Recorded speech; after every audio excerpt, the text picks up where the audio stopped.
Hello everyone और अड्डा 247 में आपका स्वागत है और मेरा नाम पायल है और मैं आज आपके लिए एक कंप्लीट स्ट्रैटेजी लेकर आई हूँ जो कि डीबीटी बेट एग्जाम के लिए भी बेहतर होने वाला है और साथ साथ गैट बी दोनों की तैयारी के लिए सबसे रामबाण इलाज होने वाला है।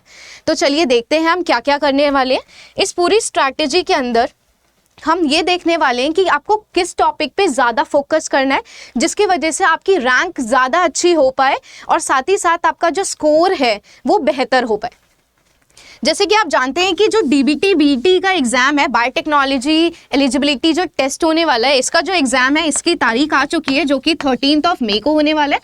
और उसी के रिस्पेक्ट में अगर मैं गेट बी के बारे में बात करती हूँ तो इसका एग्ज़ाम 20 अप्रैल को होने वाला है। तो जैसे कि आप देख पा रहे हैं कि आपके पास अब समय सिर्फ 1 महीने के आसपास रह गया। अगर मैं गैट बी के बारे में बात करती हूँ तो यहाँ पे जो समय है वो सिर्फ 1 महीने का ही मात्र रह गया है। लेकिन अगर मैं डीबीटी बेट की बात करती हूँ तो इसमें आपके पास ऑलमोस्ट 50 दिन है। तो आप अच्छे से और एनालाइज कर सकते हैं और प्रिपेयर कर सकते हैं अपने आप को। ये उन लोगों के लिए सबसे बेहतर रहने वाला है जो कि जिनका जो अभी CSIR नेट का जो एग्ज़ाम था वो अच्छा नहीं गया और वो और ऑप्शन अगर ढूंढ रहे हैं तो उनके लिए ये दोनों एग्ज़ाम सबसे बेस्ट हो सकते हैं। एंड मोस्ट इंपॉर्टेंट, अगर आपने डीबीटी बेट का भी फॉर्म नहीं भरा है, अगर आपको नहीं पता है तो आप अभी भी जाके भर सकते हैं और इसकी जो लास्ट डेट है वो 28 मार्च है। तो चलिए स्टार्ट करते हैं अपना स्ट्रैटेजी। तो एग्जाम पैटर्न होने क्या वाला है, अगर मैं बेट के बारे में बात करती हूँ तो इसमें 2 पार्ट्स होने वाले हैं। एक पार्ट ए होने वाला है और एक पार्ट बी होने वाला है। जो पार्ट ए है ना, पार्ट ए के अंदर आपको पता है 50 क्वेश्चन करने हैं और 50 में से 50 क्वेश्चन कंपलसरी है। लेकिन with respect to part B में आपको ऑप्शंस मिलने वाले हैं बिकॉज आपको 150 क्वेश्चन दिए गए हैं, 150 क्वेश्चंस आपको दिए गए हैं और 150 क्वेश्चंस में से आपको कितने करने हैं, आपको मात्र कितने करने हैं, 50 क्वेश्चन। मतलब आपको सिर्फ 150 में से 50 क्वेश्चन ही सिर्फ सिलेक्ट करके सिंपली करने हैं। लेकिन अब आप अपनी रैंक कैसे ज़्यादा ला सकते हैं मैं आपको अब वो बताने वाली हूँ।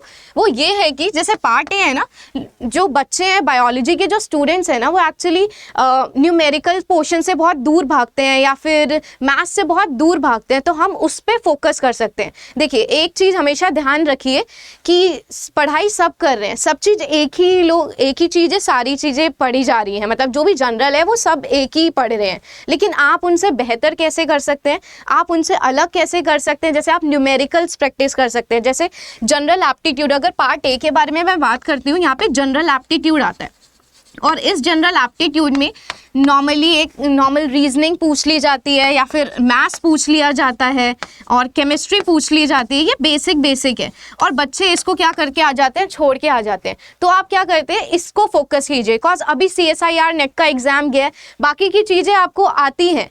लेकिन अगर आप इस पे फोकस करेंगे तो जो आपकी रैंक है वो एकदम हाई हो सकती है।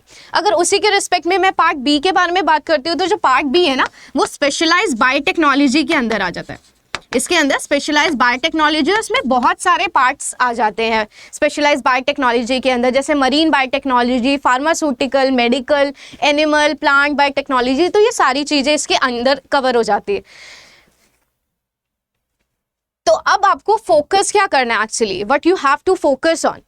तो जो फोकस करना है ना पार्ट ए के, अगर आपको रैंक निकालनी है, अगर आप चाहते हैं कि आपका जो भी डीबीटी बेट है वो कैटेगरी 1 और 2 के साथ, 2 तो मतलब 1 और 2 दोनों के साथ हो जाए तो अच्छा है। अगर कैटेगरी अगर 1 से अगर आप चाहते हैं तो आप पार्ट ए का जनरल एप्टीट्यूड पे फोकस कीजिए बिकॉज यही आपको रैंक दिलाने वाला है, जनरल एप्टीट्यूड। और जनरल एप्टीट्यूड में भी किसको फोकस कीजिए, केमिस्ट्री के न्यूमेरिकल्स हैं। जो जनरल केमिस्ट्री है ना, एक्चुअली वही पूछी जाती है जो 11th और 12th क्लास की है। अगर आप चाहते हैं कि मैं आपको ये जनरल केमिस्ट्री भी बताऊं तो आप मुझे कमेंट सेक्शन में बताइए कि आप इससे भी रिलेटेड वीडियोस चाहते हैं।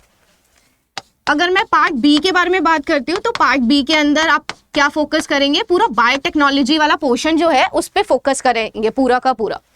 और मैं अभी आपको बताने भी वाली हूँ हम क्या क्या पढ़ने वाले हैं। तो देखिए ये स्पेशलाइज्ड जो बायोटेक्नोलॉजी है ना, उसके अंदर ये सारी चीज़ें आती हैं, ये भी है और ये भी है। इसका मतलब सिलेबस तो बहुत ज़्यादा ह्यूज है, लेकिन अब आपके पास समय कितना है, समय बहुत कम है। इस समय को आप एफिशिएंटली यूटिलाइज कैसे करेंगे, बिकॉज ऐसा तो नहीं, आपके और भी एग्ज़ाम्स होते हैं और भी सेमेस्टर एग्ज़ाम्स होते हैं जो बच्चे पढ़ रहे हैं, तो आप साथ साथ इनको कैसे कवर कर सकते हैं।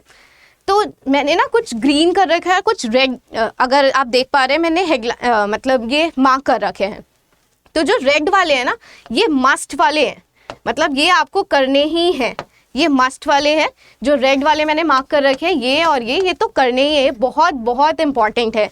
अगर आपके पास समय बचता है तो आप ये जो ग्रीन वाला पोर्शन है उसको बाद में कवर कर सकते हैं, लेकिन अगर आपने रेड वाला कवर कर लिया तो आपके आराम से 240 250 मार्क्स आराम से आ सकते हैं 300 मार्क्स के अंदर। तो हम ये जो भी रेड टॉपिक है ना, ये मैं सारा कुछ पढ़ाने भी वाली हूँ, और भी मैम्स हैं जो CSIR अड्डा पे ये सब कुछ हम लोग पढ़ाने वाले हैं बायोटेक्नोलॉजी वाला। तो आप अगर पढ़ना चाहते हैं तो आप 11 बजे सुबह लाइव देख सकते हैं। इसके अंदर मैं क्या क्या लेने वाली हूँ, मैं पढ़ाने वाली हूँ इंडस्ट्रियल बायोटेक्नोलॉजी, बिकॉज मेनली जो बायो प्रोसेस इंजीनियरिंग के क्वेश्चंस होते हैं ना, जो न्यूमेरिकल्स होते हैं, उससे बच्चे दूर भागते हैं। तो अगर आप उसको टारगेट करेंगे, बिकॉज वो आपका पार्ट ए के अंदर भी पूछा जाने वाला है, जनरल बायोटेक्नोलॉजी में भी पूछा जाने वाला है, इसी वजह से आप इसको फोकस कर सकते हैं और मैं इसको आपको पढ़ाने भी वाली हूँ। IPR, बायोसेफ्टी एंड बायोएथिक्स बहुत बहुत इंपॉर्टेंट। आजकल आपको पता है पेटेंट का कितना यूज़ है, कॉपीराइट, ट्रेडमार्क कितना यूज़ है, इसी वजह से आजकल जो बेट है उसने इसके क्वेश्चंस के नंबर भी इंक्रीज़ कर दिए हैं, तो इससे 6 से 7 क्वेश्चंस आते ही आते हैं। अगर मैं इसके बारे में नेक्स्ट अगर बताती हूँ मैं आपको, तो हमारे पास है इन्वायरमेंटल बायोटेक्नोलॉजी, ये सबसे इजी पोर्शन है, मतलब इससे भी 7 से 8 क्वेश्चन आराम से आपको देखने मिलेंगे, शायद इससे ज़्यादा भी, बिकॉज इसमें वाटर पोल्यूशन, नॉइस पोल्यूशन, जो भी पोल्यूशन है, बायो रेमिडिएशन है, बायो एक्यूमुलेशन है, यहाँ पे ये टॉपिक्स आपको सिंपली देखने को मिल जाएंगे। एंड मोस्ट इंपॉर्टेंट जो आजकल बूम भी कर रहा है वो है bio informatics and computational biology, और ये बहुत इंपॉर्टेंट टॉपिक है, और मैं कल से 11 बजे से सुबह ये टॉपिक स्टार्ट भी करने वाली हूँ। तो जिनको भी देखना है, जिनको भी ये समझना है, जिसको समझ नहीं आता है, तो आप मेरे से जुड़े सुबह 11 बजे, और हम लोग ये बायो इन्फॉर्मेटिक्स पूरा पढ़ेंगे और ख़त्म भी करेंगे। तो जो भी रेड वाला पोर्शन है ना, मैं आपको सब पढ़ाने वाली हूँ। एट द एंड आपको revision is the key to success. Actually आपको रिवीजन बार बार रिवाइज करना है। अब हर समय तो आप रिवाइज कर नहीं सकते, तो आप एक स्केड्यूल बना लीजिए कि मंडे से सैटरडे आप हर चीज़ पढ़ेंगे, और जो संडे है ना, जो भी आपने पढ़ा है उसमें क्रिस्प पे संडे को आप हर चीज़ क्या कर लेंगे, सिंपली रिवाइज कर लेंगे।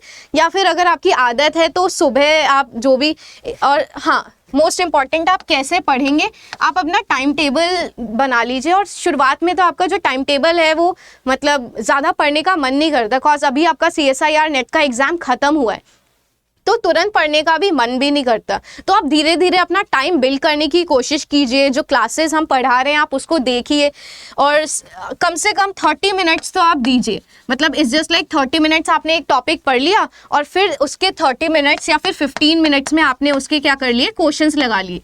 देखिए क्वेश्चंस की प्रैक्टिस करना मोस्ट इंपॉर्टेंट है। आप ये भी कर सकते हैं, सिर्फ क्वेश्चंस की प्रैक्टिस कीजिए और उससे अपना कॉन्सेप्ट डेवलप कीजिए, या फिर सबसे बेस्ट तरीका होता है कि आप कोई भी पार्ट का थ्योरी पढ़िए, और थ्योरी के बाद ही उसके न्यूमेरिकल सिंपली या फिर जो भी उसके PYQs हैं, प्रैक्टिस क्वेश्चंस है, वो लगाइए। और एक दिन में कम से कम आप 50 से 75 क्वेश्चन लगाइए। जब तक आप इससे मतलब प्रैक्टिस नहीं करेंगे, आप इतने क्वेश्चंस लगाएंगे नहीं, तो जब आप एग्जाम में बैठेंगे ना तो आपको थोड़ा डर लगेगा, मतलब पैनिक होगा, एंजाइटी होगी उस समय जब आप CBT एग्जाम दे रहे होंगे, ये कि मतलब कॉज आपको आ नहीं रहा होगा तो फ्रस्ट्रेशन होगी, मतलब बहुत एंजाइटी फील करेंगे। तो इसी वजह से आप सिंपली रिवाइज कीजिए, और आप एक ज़रूरी नहीं कि आपको अपना टाइम टेबल ही बनाना है कि सुबह पढ़ना है, शाम पढ़ना है। जब आपको लग रहा है कि हाँ अब मेरा मन है, मैं पढ़ सकता हूँ, बेसिकली मतलब आप अगर आधा घंटा भी पढ़ते हैं ना तो भी बहुत है, लेकिन जो आधा घंटा आप पढ़ रहे हैं ना वो एफिशिएंटली पढ़िए, तभी आप मतलब चीज़ें क्रैक कर पाएंगे।